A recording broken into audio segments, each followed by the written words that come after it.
Hey boys and girls, welcome to season 21 of Graveyard Carz. That's right, longest running show on the network.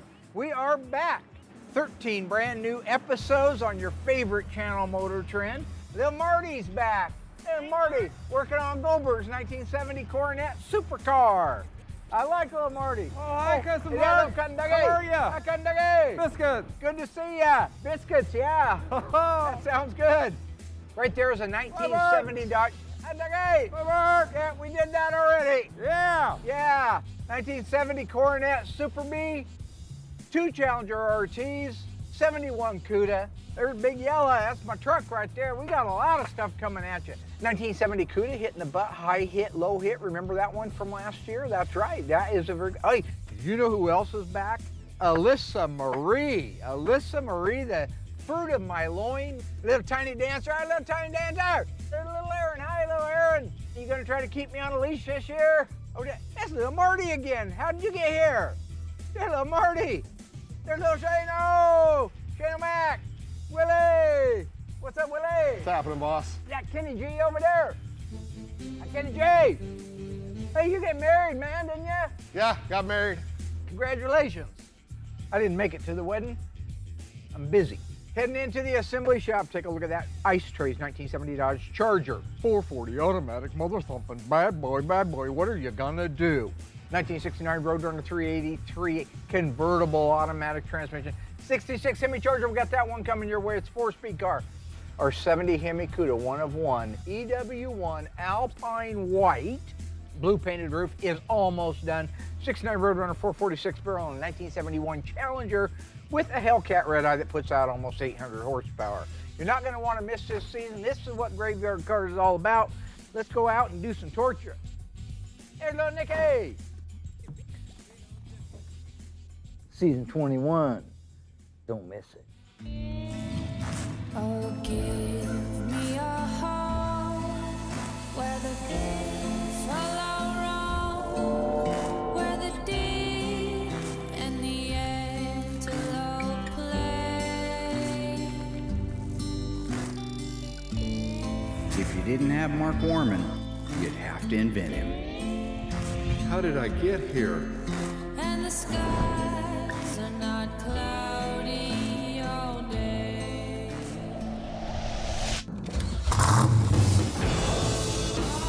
I have no idea why my dad is crazy. It's not easy being the #1 painter. Mark hates everybody. He always has.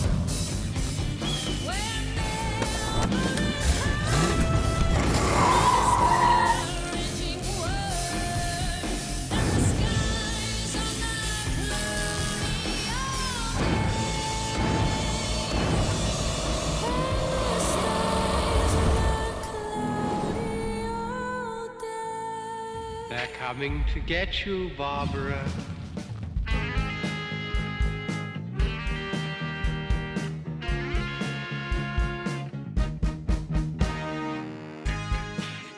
Okay, ghouls, just to catch everyone up on the car we're working on in this episode, this little 70 Barracuda started life as a 318 3-speed manual transmission, manual convertible top. It was one of 2 cars that I took in on trade towards the restoration of the green 1970 446 barrel 4-speed CUDA that we delivered, I think, last season. The other car in that group was the blue Grand Coupe convertible, white top. We had raffled that off up at the Little Creek Casino. Now, this is one of the 3 Amigos before I go any further. The 3 Amigos are the 3 airline pilots that all commission cars to be built at the same time. Well, because of the way things stack around here, we're not necessarily doing them all at the same time. This one is getting done a little earlier than the other ones. But that's okay. That's all right. We're gonna get those done too, and we'll have a big reveal with all 3 cars and all 3 pilots when that time comes. But this little Barracuda, as I say, started life as a 318. When we got it, it had a 340 and a 4-speed in it. But Jeff, G-E-O-F-F, I believe,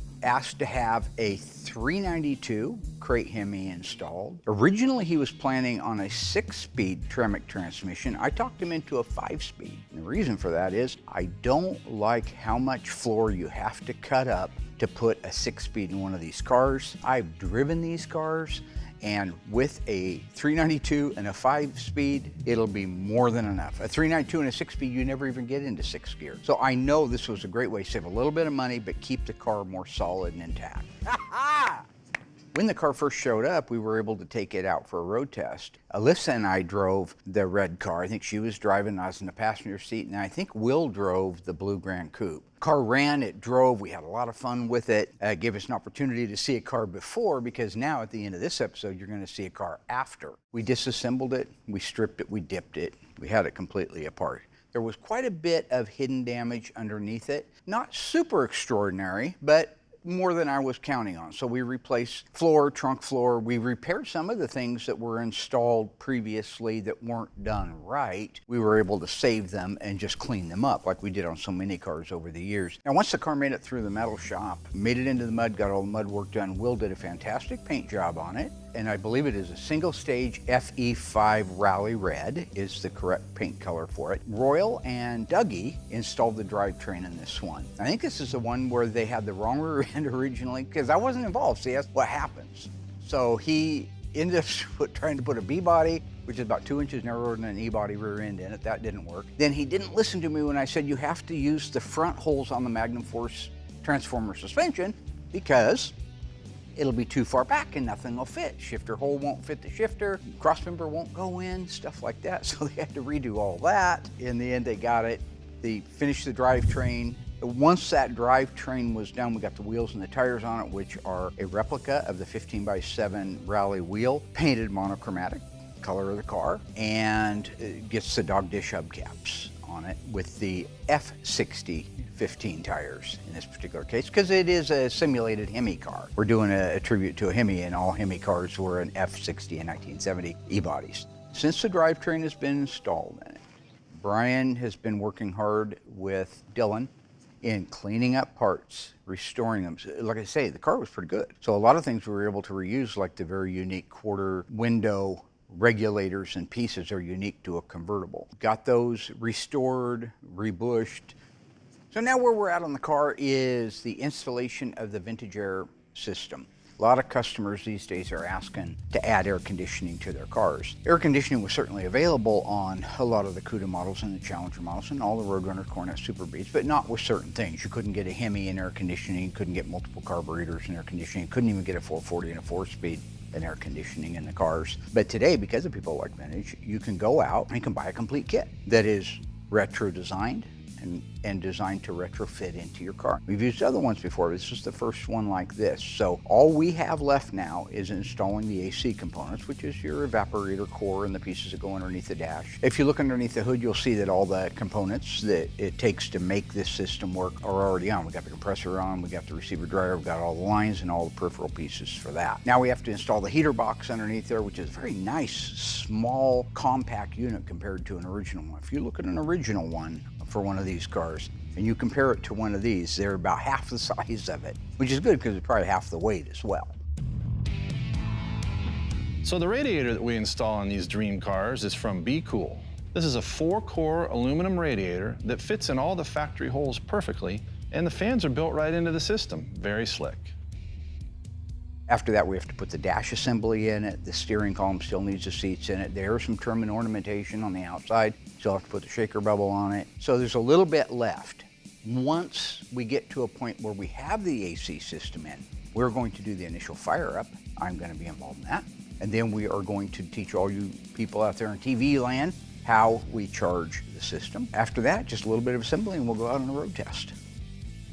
Now that I have the AC system installed and I've got the cooling system installed, I can move forward with the assembly and installation of the dash. All right, so we've already got the computer board. It's a, what do you call it, computer chip, which is gonna run all of our air conditioning system. So we're just gonna put the control panel on over the top of that. And it's a couple of different screws and a couple different spacers. Get this one in, and then I'll show you what the other one looks like a little bit. I'm not gonna go all the way tight yet, but it takes a little spacer on the back side. I'll show you that. And that gives us the space we need to put this panel in the same position as the factory panel would have been. Now, like Mark was saying, this system has an OEM type of appearance. Hey, it's not exact. It doesn't have all the chrome knobs and it's not identical, but if you look at a factory switch panel, you will definitely see some of the similarities. You'll find the same thing for the registers and the shield that goes down below. Overall, it is not an exact duplicate, but it is a great alternative. I'll just kind of set it there so you can see.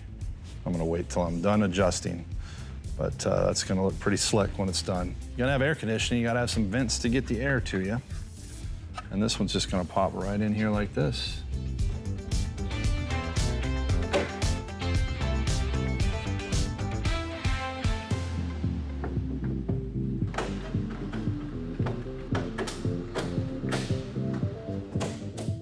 Okay, so there we go. We have 4 AC vents now.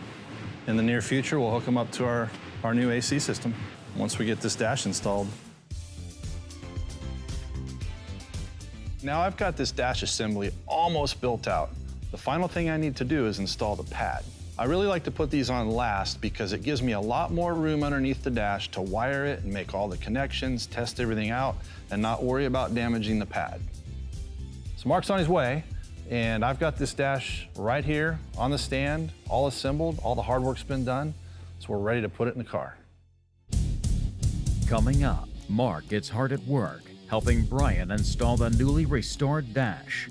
Always can count on you for the heavy lifting. But can Mark and Brian get the 392 Hemi and the new AC system up and running? What we want to do is make sure that there's no leak in the system. Before Alyssa arrives for the Barracuda's first road test.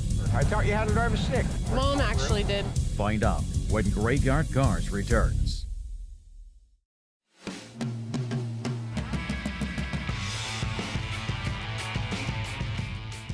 One thing I love about these Mopar dashes is, maybe they're all that way, where they have so much in them that you can build them on a stand like that. Oh, I've always loved that. Yeah, there's nothing tricky about it. It's really a matter of lining everything up and making sure you don't damage the car when you're carrying that thing in there. And then you just want to make sure that you get your dash lined up perfectly on its anchor points so that you can rotate it into place, make a couple of adjustments. Okay, I'm lined up good here on this one. I want to get this one in first. Yep, don't blame you. Because it was a little trickster when we pre-fit this thing. There's 4 bolts that go into the top of the dash to hold it in place. So really all you're doing is trying to make sure everything lines up. The hard work's been done. Once these 6 bolts go in to hold this dash in place, I'll just get underneath there, make my final connections, my final wiring, get the air conditioner all hooked up. We'll be ready to go. Talking about on these E-body dashes, just how nice it is, and B-bodies are very similar. But he can build that whole crazy thing out on the stand there, and you guys saw shots of it. It's ready to go in the car. So now it's just a matter of making some connections. The hardest thing is getting some of these that are a little bit trickier to get to in place. That's why God made a knee. Okay. Somebody said you were using Rogaine. Is that not true? I've never used Rogaine. It's never been near. I want you to know I use it every day. Do you? I was really thinning back here. If you go back to the early stuff from like 3 or 4 years ago, it's not like it's a great big boost right now, but it was bad news before. I remember because we were almost twins. I enjoy working with Brian. He's really become a phenomenal technician. He knows what he's doing. He's done a great job getting the dash ready. And hopefully tomorrow morning, once we have all this done, we'll be able to get this car running. All right, he's gonna finish putting that in and make all the connections he needs to make. Once he makes those, we'll put the steering column in it. Sounds good. Good. Thanks for your help, buddy. I'll be right outside the room here. Always can count on you for the heavy lifting. I'm here for you any way I can. Give me my shirt, Mugsley. Mugsley. I've been working on that laugh. That's good stuff. That's Mugsley, man. These are real cartoons. Not that weird stuff kids are watching today, which just puts a key in their back and winds them up to be weird. This is good stuff. Give me the Flintstones. Give me Huckleberry Hound. Give me Mugsley. Give me the Pink Panther. Oh, yeah. Right? Bugs Mother Bunny.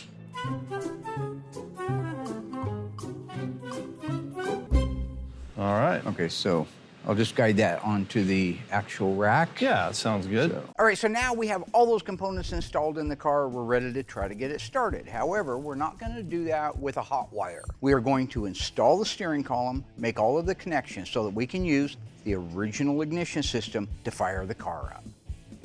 Okay, good. All Okay, right, let me I got work one it end of it now. Yeah, let me work it around the clutch a little bit. brake. We need to go towards you a little bit yet.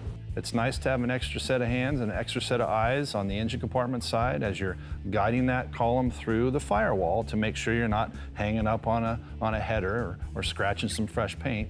But ultimately, it's a matter of just getting it up against the firewall, putting your 3 bolts in place, and then you have 2 more nuts that will fasten it up against the dash. There we go, we're good now.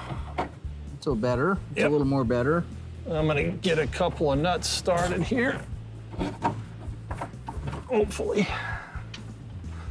That's in place now, so let's move forward with the final wiring under here, the connection, and see if we can't get that thing running. Let's do it. Gotta hear it run. Cannot wait to And hear I want it. to feel that cold air. Got to feel my cold air.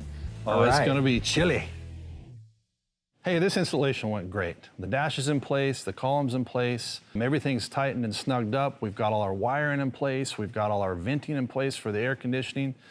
We're ready to fire this little 392 Hemi up. I am looking forward to getting the car running, because once we have the car running, we can do our this is the very first time we ever used vintage air. We have a complete system on the car, and I cannot wait to see how it works, because it's such a simple system that if it truly works the way that we're hoping it does, it's gonna revolutionize a lot of our dream car builds, where we don't have to start with a car that's a factory air car. We can make it an air car.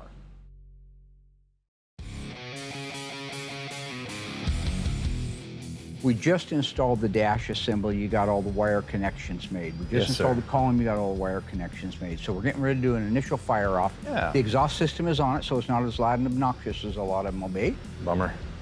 I know. Show the little boys and girls in TV land what a powertrain distribution block is. Close. It's close.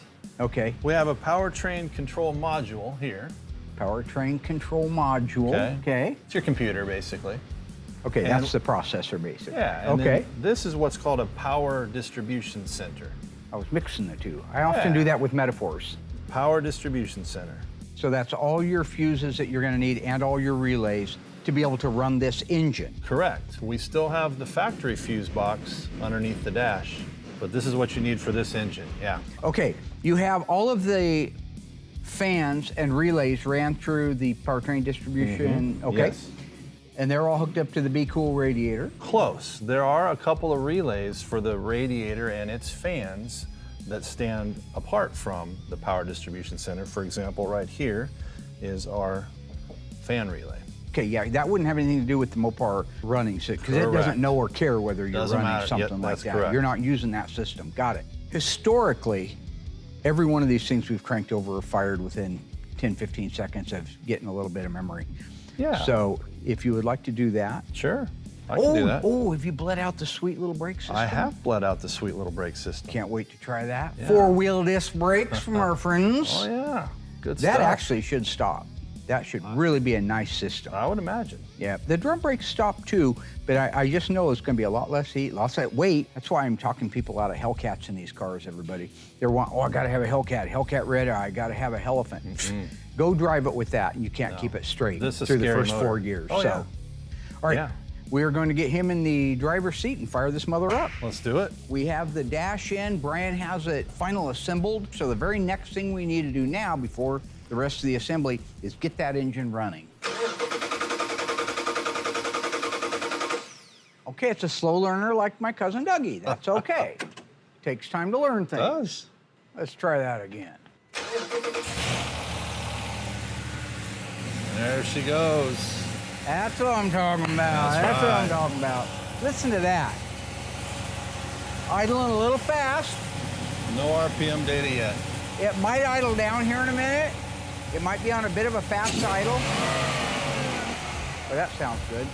Yeah, it's on fast idle right now. Something while it's warming up there I want to point out is this is the factory starter relay. Because we're running original rally gauges inside the car and the rest of the system we want to seem original, we still run the old analog system, the old 12 volts right to this starter relay. Got the starter bypass circuit into it, the clutch safety switch. We run all those and they're idle down. You heard that? Beautiful. Listen to that. Like a sewing machine. So now we can run all the factory gauges while we're running the late model 3rd generation Hemi. That sounds so good. I love these things. This is probably the 10th one of these that we've installed, these crate engines. You know, they've revolutionized certain aspects of restoration. It allows us to be able to bring a old school car into the modern century, into the 21st century. These little engines, you get the Mopar controller for it, fires right up. Piece of cake. Starts up, it idles. It knows it's warm, it knows it's cold. It's like Santa Claus, right? It knows it's been bad or good. This is a great system to put into a car if you don't want to turn wrenches on your car. Some guys want to. A lot of the guys are old school like me, and we want to get out there and crank that down and adjust this and brag to our friends how we got it running better than anybody could get it running. But if you don't want to do all that and you want to start a car and you want to run it and you want to go drive it, the crate engines, they're well made, they're durable, they're dependable, they get great mileage compared to our old ones because there are electronic fuel injection. They even have ports inside the car that you can connect to with a scan tool and just see what's going on. If it won't start, hook up your scanner. Go to the local whatever parts store that has it and they'll scan it for you and tell you why it's acting funny. So yeah, this is a great alternative to an old school engine for one of these cars that is still affordable. For the same amount of money as a 392, it would cost me that much or more to build a 440. So just keep that in mind, folks, when you're talking about your dream cars. So what we're gonna do here is we're gonna get it up to operating temperature, purge the system, make sure all the coolant and everything is where it's supposed to be. Then we're going to charge the air conditioning. Yep. We charge the AC and it works and it blows cold. And again, this is our new vintage system. We've never done it before. But if it works, then I'm cutting him loose to go ahead and get the windshield in it, all of the interior in it, get it down, get it aligned, and we can call the owners who want to come and check out their car for the first time. Good job, B-Dog. I don't do high fives. You're gonna be looking for one of the other guys. just when I go like that, that's the high five. You're a germaphobe. I don't like people. Okay. After the break, with a 392 Hemi running smoothly, Mark and Brian break in the new AC system. How's it doing? It's coming down. But will they have time to sort out all the kinks? He only gave me 10 hours to get this thing to the alignment shop. For Mark and Alyssa's father-daughter road test. I tend to look short in these things. Well, you are short. Find out when Graveyard Carz returns. Okay, so we have our system connected right now, and basically what you've got is you've got a high side and you have a low side. High side here, low side here. It's that simple. That's because there's two sides of the air conditioning system. I'm not gonna teach you how to do all the AC stuff, just gonna show you how to do this right here. With the machine hooked up like we have here, you can see that we're at about zero. We're not in a negative and we're not under pressure, right? We're pretty much at zero. Yep. What we want to do is make sure that there's no leak in the system. Right. There's two ways to do it. We could shoot a half a pound of Freon into it and watch it go up and destroy our ozone layer. Or we could do the opposite and pull a vacuum on the system. Right. And that's what we're gonna do. So it's just like if you're at a restaurant and you take your straw and you put it down in your soda and then you put your finger over the end of it and you bring it up, right? If that straw is good and there's no cracks in that straw, it's not gonna drop anything out of it. The minute you pull your finger off the end, it's going to, or if it had a crack, it's going to leak. If this has a leak, we're not gonna be able to pull it down to 30 inches of vacuum. We're just not gonna be able to because it's constantly drawing in more air. So the first thing we have to do is put the system under vacuum. Yep. Then what we're gonna do is we're gonna hit the vacuum button and we're gonna tell it how long. In this particular case, we only need 10 minutes on there. So we're gonna change this to 10 point. There you go. And now I'm gonna hit enter. And now it needs you to connect and open the HP. You're already connected, so open the two valves. Okay. Okay, so we're completely open. So now with those open, we're gonna hit the enter button. And it's gonna start up here in a second. When it does, you're gonna watch this gauge. See that gauge pull down and that one pull down? It is now pulling vacuum on the system. When it's down to vacuum and the machine shuts off, we end up watching it for about 10 minutes to make sure it's not going to bleed off. Right. And then at that point, we're ready to put the Freon in for the first time. One thing to note here while it's pulling a vacuum on the system, the compressor that we got from Vintage Air came with oil in it, the exact amount of oil it would need to be able to service this system. So when we go to the service section, it says, how much oil do you want to add? Our answer is none. Right. How much do they recommend as far as Freon goes? 1.8 pounds of Freon, R134A. Okay. Yeah. If that's what they recommend, that's what we'll do. Yeah. 30 inches of vacuum on that side and this side. It's 30 also. But we're ready to fill the system now with Freon, That's right. right? Yep. Okay, we talked about it a minute ago. It takes 1.8 pounds according to Vintage Air to be able to charge the system. Yes, sir. So to do that, we'll do it manually. We'll hit the manual button. What do we want to do? Do we want to inject oil? Do we want to vacuum? Do we want to just charge? Just a charge. Just a charge. So we're going to hit charge. And the charge amount, we're going to click that right there, and we're going to make it 1.8 lbs. Is that right? Yep. Okay. Make sure it's in pounds. Okay. It's in pounds. Perfect. All right, so we got our 1.8 right there. And now we're going to hit enter. Connect and open the high and low pressure side. So there it is there. Okay, we're good. And he's got that locked in there. So at that point, we're ready to hit enter. And what'll happen here, it's getting ready to start. When it starts putting Freon in the system, see that gauge go up like that? See that gauge coming up like that? Right there, it is put in 0.32 of a pound. And that's gonna continue crawling up until it reads 1.8. 1.8, At yep. which point it'll say disconnect the machine and fire it up. Fire it up. So let's just watch that thing for a second. Yeah, it usually goes pretty quick. On the old cars, those systems are so cantankerous. I mean, we've done these quite a few times now. Yeah. This is our first vintage. But the old cars, they just fight you all the way. Yeah. If it's not an expansion valve, then it's the evaporator's leaking. If it's not that, the compressor's locked up. It had too much oil, not enough oil, wrong oil in it. Sometimes you just don't know why it's doing it. It's frustrating. Like right now, we're up to 1.73 pounds. We've got just a little bit more. Almost there. Here in a few seconds, we're gonna be green light go to disconnect and fire it up. Yeah, look at that. 1.8 pounds, it likes it. Now it says disconnect the high pressure coupling and start AC the system with the LP coupling connected and press enter. So leave the LP connected, disconnect the high pressure. We're gonna fire it up. Okay, now that we have the system completely full, we have it at the 1.8 pounds, which is what's required. We're ready to fire up the system and see if we can get it to cool down. In all theory and all practicalhood, it should just cool right down. We try to get it around 20 to 25 degrees below whatever the temperature in the shop is. So in this particular case, I think we're around 55, 60 degrees. So if we can get it down even to 40 or anything less than that, then the system is working great. Does it want the gauges connected while we run it? Not this one. Okay, but we can if we want to. You could, yes. Okay. So I'm gonna start the car. And well, take it easy. Okay. You I'll take crazy it nut easy. job. That's I've heard others. I just like following instructions. Is that such a bad thing? It said start the system. It Well, said start the system disconnect and start the system. Well, then start the damn system. Okay, we're gonna start it. Or are you supposed to disconnect that too? No? Oh, well, then start the All system. right then, here we go. Oh, why it's so difficult?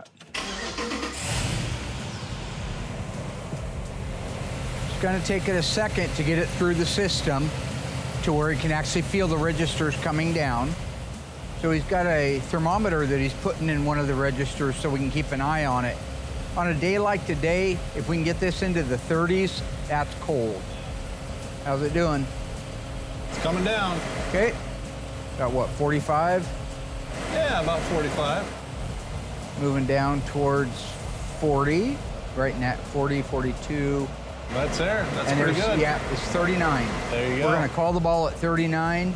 And that's without driving it down the road, because when you go down the road and you run that air all the way through that condenser like that, it's gonna drop even more. Good job. So with that, no, I'm not high-fiving. I stopped.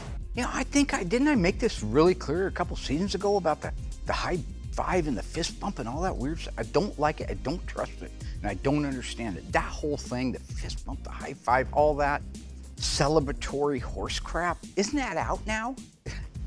You don't see me running around in a members only jacket, right? Stop the high-fiving, I'm not gonna do it. Okay, you can hold your hand up there all day long, I don't care. I just think you're taking an oath. I am not gonna slap that damn thing. If you come up and give me $20 million, I'll give you a high five. How much for a fist bump? Fist bump, 10 million. So with that, I am going to cut you loose to finish up all of your work on it. Okay. And we have an appointment Friday for the alignment. Oh boy. And for the glass. Okay, let's So get it done. that's how long you got. All right. That's how you do it, TV land. All right. He only gave me 10 hours to get this thing to the alignment shop. What's that all about? Jumbo. All right, so the air conditioning is working great and blowing cold. The engine runs great. I'm cutting Brian loose now to finish the interior, which is gonna be your trim panels on the front and the rear, kick panels, the rest of the little bit of wiring he has to do, carpeting, console. That will wrap up the interior. Then we will take it down and have the alignment done. After the alignment, we can go out and go on a road test with it.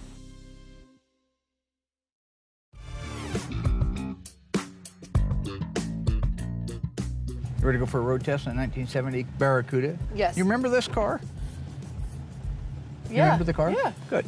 So last time I drove this car, it had a 340 with a 4-speed in it. I was used to driving this type of car. It drove a lot like the classic muscle cars do, or even like my Kia Spectra 5 back when I was in high school. What? You're the one that bought it for me. Nobody's got it. How are you gonna buy me a Kia Spectra 5 and then make fun of it later on? Like, what is that? So I have not driven any of the 3rd generation Hemi cars, so I'm a little bit nervous on what to expect. I do remember when Mr. Martinez went out in his white Roadrunner, and it scared him to death. So. I need you to put these on. Why, Dad? We're right next to each other. I know that, but this is for the camera people. Okay, so this goes on here. This allows me to tell those, no, Mark, gentleman and lady, not to do what they did last year. Do you remember what happened last year? No. Driving down the road in a black Hemi Charger, getting some beautiful driving footage. Aaron and Tiny at the helm make a mistake. Well, other than a little bit of a shift problem so far, feels good, doesn't it? Feels nice. Yeah, got our new camera rig over there. Say hi to all the camera guys. Hi, camera guys. Finger. Hi, camera guys. Hi, Maya. Hi, Satan. They're gonna hit that camera. They're gonna hit that camera. What's the? They have that boom swung all the way out to the right, and I got to pick up my radio and say, pull it back, because they're about to hit a tree, and I can't even get to the radio before they hit the tree. It caves the roof in and destroys the Magnum. Oh my gosh. Caves half the equipment and destroys the camera. So now we have to wear these. So now we have to wear telemarketer these. headsets. That's right. That's right. Did it not make them in a smaller version? Oh, these are Like great. this looks like you got it from Radio Shack in 1980. This is insane. Okay, Ow, now it I'm gets going to stuck let you drive this in a minute, but I want to show you all the gears. This is a 5-speed. If Are your you headphones on, we can just communicate that way. One of the things my dad has told me is that these cars are much more responsive because of the fuel injection. So I know to be a little bit more careful when I go out to test drive this car. But don't get me wrong, I'm really excited. It's not every day my dad lets me drive a car. Breaker, you got a great. copy? Breaker, do you have a copy? Are you talking to me? Yeah. Yes, I can hear you. Audio Pops, you got a copy? Copy that, Trey. Loud and clear. Okay, What does this even look like? they look great. Yeah, get a selfie. That's right. Get a selfie. Yeah, you can see how stupid this is? This is brilliant. This is going to avoid me losing $100,000 on a piece of camera equipment. You can't convince me that they didn't make it in a smaller version. Oh, these are perfect. Still to come, Alyssa's worst fears become reality when riding shotgun in the 1970 Hemi Barracuda. This is exactly what I didn't want to happen today. But does Alyssa's experience get much better when Mark hands over the wheel? Sometimes I was like, ooh, I've never wanted to get back to the shop so bad. Find out when Graveyard Carz returns.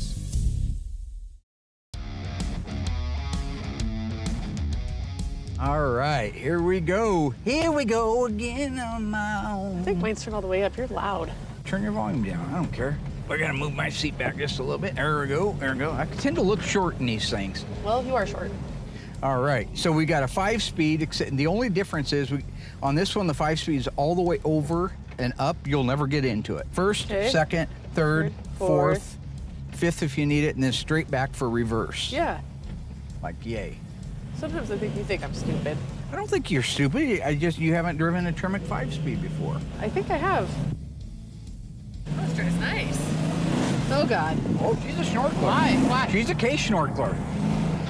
Here I go again on my own. It's cold.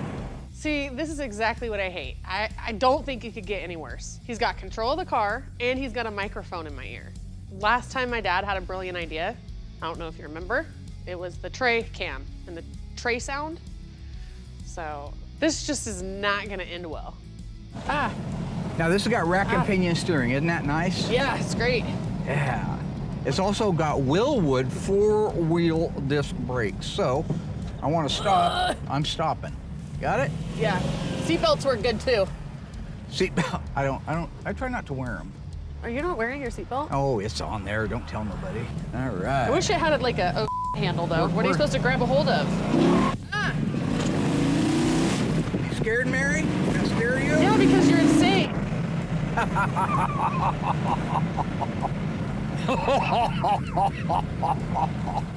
See, this is exactly what I didn't want to happen today. I almost died. This is why my mom will not drive with him. Why do we have the top down though? It's November. A beautiful sunny day. This is the kind of driving that ragtops are built for. In the summer, I think. Have you not seen 48 Hours? Nick Nolte, Eddie Murphy. I'm a ragtop man. All right. Whee whee. Oh, okay. See that? Like it's on rails. Did you ever wreck a car when you were younger? Yep. I wrapped a GTO around a phone pole. Let me show you how I did it. Shocking. No, please don't. You know, I'm no angel. I've wrecked cars, okay? The biggest wreck that I remember having was my 67 Goat. It's a Sunday morning, night after, you know, drinking some hooch and having some fun, going out cruising and stuff. I had Jerry Crandall on my right, I had Alan White on my left, I had Andy in the back seat there, and we took a left off of Franklin Boulevard onto Henderson. It was wet out, went around the corner, pitched a little bit to the side, banged second gear, it came back this way. About that time, old Jerry thinks he's gonna be cool and just take a swig of his soda.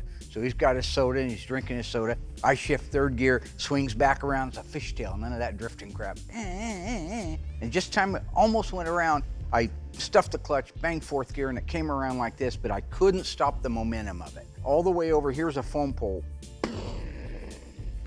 Spun me around a couple times in the road, I'm at a complete stop.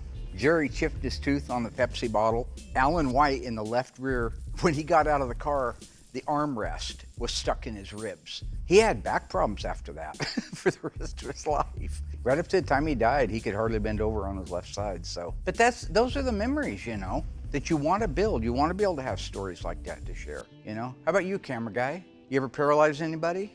You ever bust anybody's ribs up? Well, can't say I have. Yeah. Memories. That's what driving was. Those are experiences that's unfortunate that you can't appreciate. Sounds like that's unfortunate. These feel dangerous. No, this is just driving an old car. This is what they're built for, man. This is when they came off the assembly line, there was a guy meeting every single person saying, listen, if you drive this car like an old lady, we're gonna come get it from you. Like Men in Black.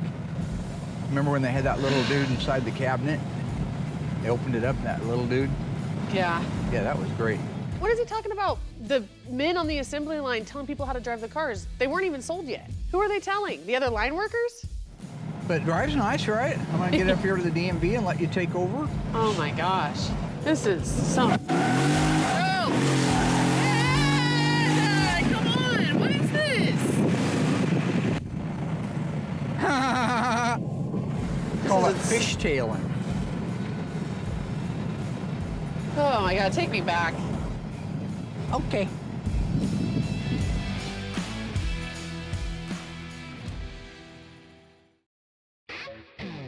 Oh, and you're wearing a #1 dad shirt? Are you serious? Yeah, I got my #1 dad shirt on.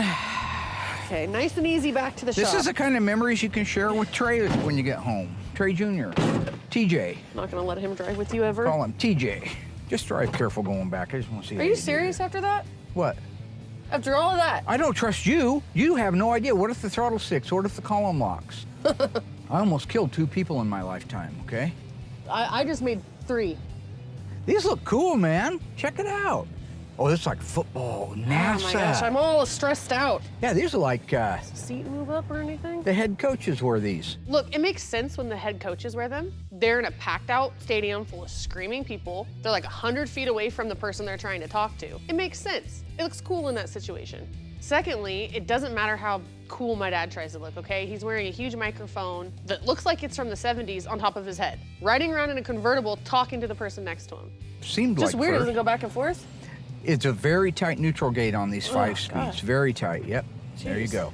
So when I'm talking about the shift pattern being tighter on this, if you go back to one of our old cars, any of our cars that are original with a pistol grip, you've got levers coming out of the side of the transmission. They have to have levers put onto them. Those levers get shift rods put on them. The shift rods go back to a shift box. That goes up into a shifter. So it's like integral steering. There are so many components, it creates play in the system. So 1, 2, 3, 4, maybe it's 9, 10, 12 inches in between, the first and parking it in second. Where you get into these, where the shifter goes right into the transmission, it's a very tight system. 1, 2, 3, 4. Literally, you can just almost do that. You don't have to use the elbow and the shoulder. You could literally go boom, boom, boom.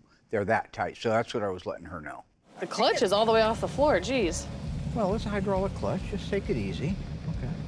Yeah, it's not. Yeah, the head coaches wear these. Yeah. Yeah. They put their We're hand not a over head their coach. mouth.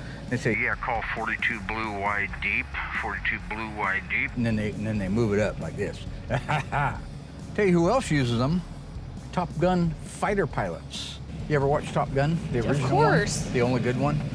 Second one's just a repeat of the first one.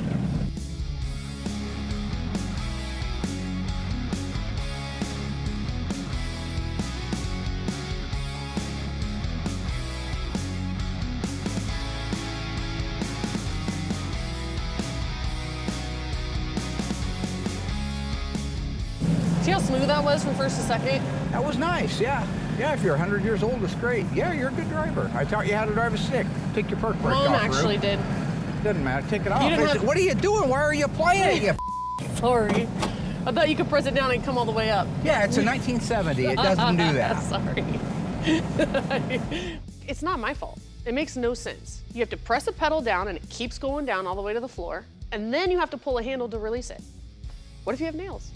Doesn't seem like it works that good. It didn't stop us. I've been walking Central Park, singing After Dark. People think I'm crazy. Stumbling through the streets, shuffling on my feet, axing people. What's the matter with you? I've never wanted to get back to the shop so bad. Yeah, one last thing is we're driving the car around and having some fun. It's neat that we can go back now 6 or 8 years. I'm sorry it's taken us that long to do a car, and see the car beforehand. Compare it to it, compare the drivability of it. Liz has the opportunity here to see the difference between the 340 that she drove and the 392. But how we looked. We looked a little different. I was a little younger, she was a little younger. I think she had Emma at the time, but none of the other ones. Who would have thought Graveyard Carz becomes a family when all it talks about is family and all that stuff? But now we literally have generations that have enjoyed our show, or at least 2 generations that have enjoyed our show.